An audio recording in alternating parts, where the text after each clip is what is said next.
ser totalmente contra o voto impresso sem um bom debate, só porque o Bolsonaro está defendendo, não é a maneira técnica de defender e debater esse tema. Vamos ser responsáveis, vamos ser técnicos, vamos analisar o tema da forma correta. Ou seja, eu votei contra o relatório do Felipe Barros, votei contra a rejeição da PEC, justamente porque eu acho que o tema é válido e eu apresentei um voto em separado pela aprovação da PEC. Esses últimos dias eu ouvi muita reclamação, gente me chamando de decepção, traidor, questionando a minha votação em relação ao voto impresso na comissão especial. Por quê? Porque eu votei não. Mas eu votei não foi ao voto impresso, eu votei não ao relatório do deputado Felipe Barros. E por que isso importa? Porque importa muito. O conceito do voto impresso, ele é o voto impresso auditável. O que isso quer dizer? Eu tenho a urna eletrônica, ela não deixa de existir, ela continuaria sendo a principal contagem dos votos e eu teria a impressão que permitiria ao eleitor ver que aquele voto que ele deu, que na urna eletrônica vai para o sistema, ele não sabe o que está indo para o sistema, já na urna em papel, na urna impressa, ele vê o voto dele sendo impresso e caindo numa caixinha lá com o voto. Isso dá mais confiança para o eleitor. E eu concordo, eu acho que dá realmente mais confiança ao eleitor. Só que tem um problema. O que o deputado Felipe Barros, o relator do projeto, que acho que ele fez até um bom trabalho que propôs, não foi isso. Foi o seguinte, ele está dizendo que o voto que conta, o voto que vai ser contado, o voto que vai ser o único voto, é o voto impresso. Ou seja, você está substituindo um problema por outro. O objetivo de ter a impressão é ter auditabilidade, é ter a comparação entre o voto da urna eletrônica e o voto impresso. Agora, quando você fala que o único que conta é esse aqui, esse perde valor e aí não é mais auditável. Audita nada. É um retrocesso.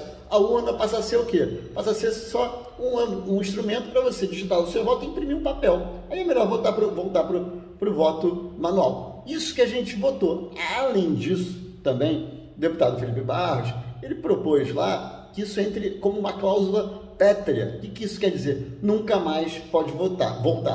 Então, se a gente tiver evoluções tecnológicas que permitam outro tipo de voto conferível pelo eleitor no futuro, com algum tipo de tecnologia, até mesmo blockchain e tudo mais, a gente não poderia mudar, porque viraria uma cláusula pétrea na nossa Constituição.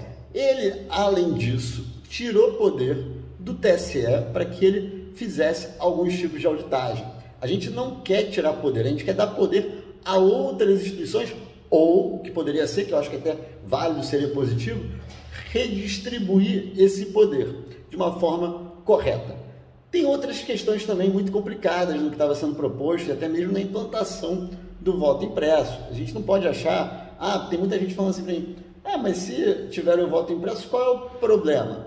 Tem problema sim, tem problema. Vamos lá, vamos pensar o seguinte, hoje, numa eleição nacional, 2022 seriam 5 votos, 2018 foram 6, porque eram 2 senadores, 2022 5 votos. Aí você faz o quê? Você vai lá, digita, confirma, Eleição nacional gera fila, sempre gera fila, e às vezes acaba até mais tarde do que é o horário normal.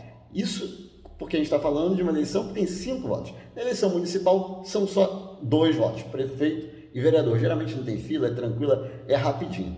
Aí você vai adicionar um componente extra, porque não sei se você sabe como é que funcionaria esse voto impresso proposto pelo Felipe Barros.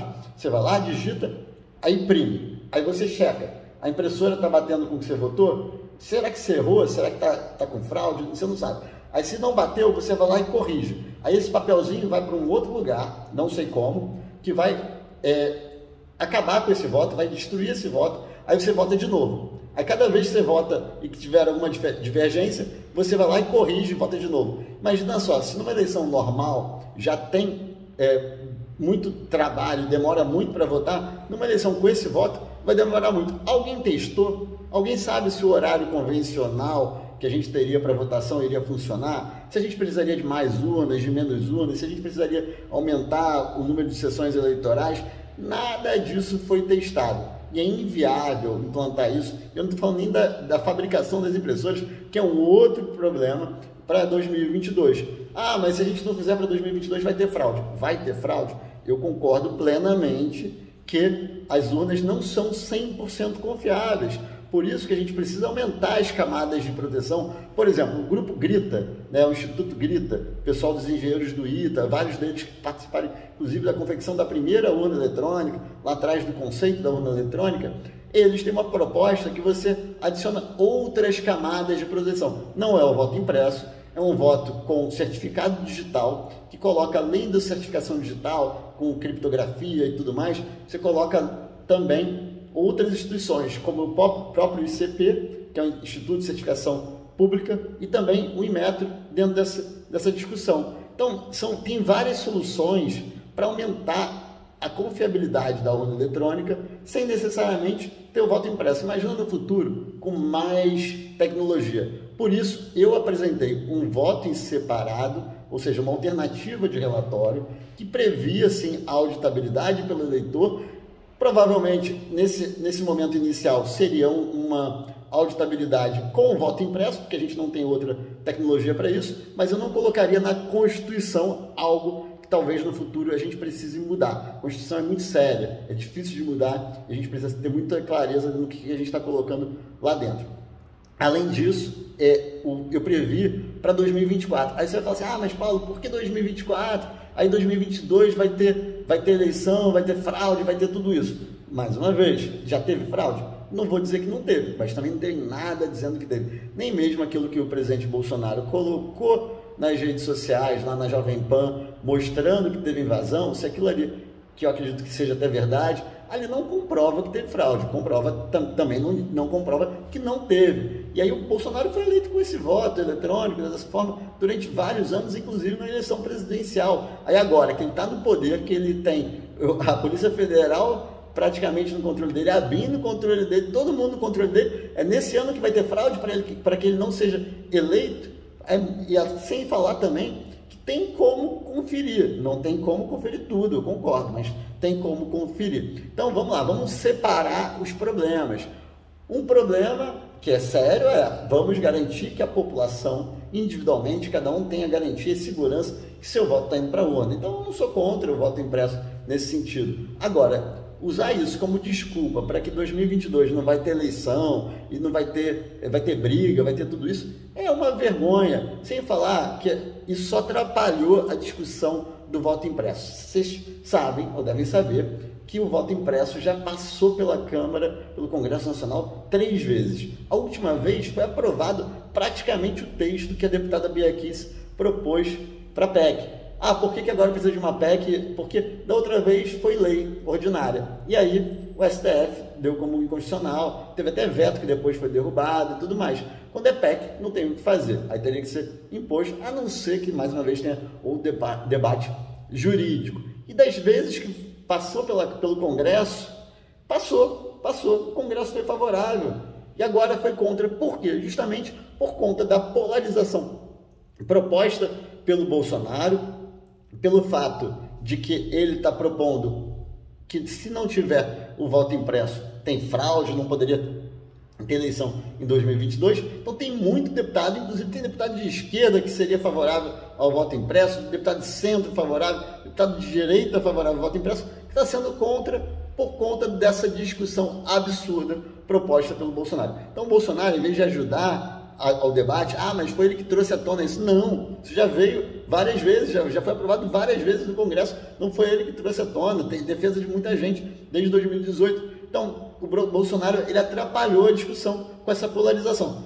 E também, eu diria o seguinte, quem é contra o voto impresso já foi favorável, só porque agora o Bolsonaro está aprovando, vamos entrar no detalhe técnico. Eu acho que a discussão, por mais que o Bolsonaro e muitas pessoas estejam usando isso de forma polarizada, cabe a nós, que temos uma atuação técnica e somos eleitores também responsáveis e que tenham uma análise técnica do tema, que debatamos o tema tecnicamente. Então, dizer que a urna é 100% confiável, não dá para dizer.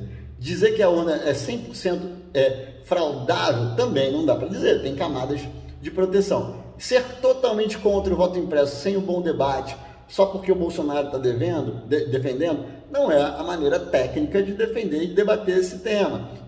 Acreditar que os técnicos do TSE vão dizer, ah, não tem fraude, então não tem fraude? Claro que o técnico do TSE vai dizer que não tem fraude, ele que é o operador disso, ele que defende e define o sistema, como é que ele vai dizer que tem fraude? É claro que ele vai dizer que não. Então, assim, acreditar cegamente no TSE não dá. Acreditar cegamente no Bolsonaro dizendo, ah, vai ter fraude, também não dá. Vamos ser responsáveis, vamos ser técnicos, vamos analisar o tema da forma correta.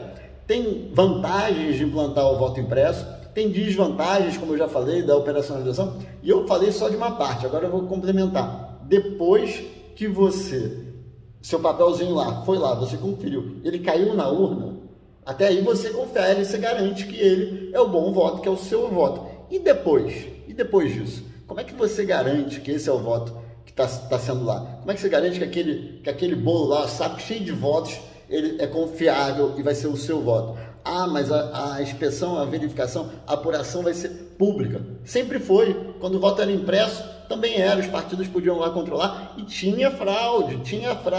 Então, não tem, em lugar nenhum do mundo, nem do Brasil, um sistema perfeito, completamente avesso à fraude. Não existe isso. Camadas de proteção podem ser adicionadas. Quando se adiciona mais camadas, tem o bônus de trazer mais proteção. Porém, também pode trazer mais complicações. E essa é a questão do voto impresso. Tem vantagens e desvantagens. Reconhecer isso é importantíssimo. Agora, cada um pode sim decidir sua posição baseado nos valores que te dão com maior segurança. E o voto impresso agora vai ser votado no plenário, nessa semana provavelmente, ou semana que vem. E aí a discussão volta à tona. E não vai ser dessa vez o voto do Felipe Barros, vai ser o voto da Bia Kicis, que era o texto original da PEC, que é muito parecido com o que já foi aprovado lá atrás na reforma eleitoral. Esse texto é muito mais tranquilo, não entra muito em detalhe, é algo muito mais amplo, que vai permitir depois uma certa uma definição. A definição vai ser feita depois, seja pelo TSE ou por leis ordinárias ou leis complementares, fazendo com que a Constituição não fique tão engessada. Então, esse é o contexto. Não teve voto contra o voto impresso, teve voto contra o relatório do Felipe Barros, tanto que depois, no dia seguinte, na sexta-feira, teve uma nova votação pela rejeição da PEC. E nessa eu votei contra também, ou seja, eu votei contra o relatório do Felipe Barros, votei contra a rejeição da PEC, justamente porque eu acho que o tema é válido e eu apresentei um voto em separado pela aprovação da PEC, fazendo com que a PEC seja aprovada, mas não nos termos péssimos que o deputado Felipe Barros apresentou, com todo respeito a ele, que é um cara bacana, que a gente se dá bem. Então, tá aí explicado. E se você quiser entender melhor, entre em contato comigo e antes de vir aqui falar decepção, que absurdo, tudo mais, entenda os argumentos e tendo o nosso posicionamento. Um abraço e até a próxima.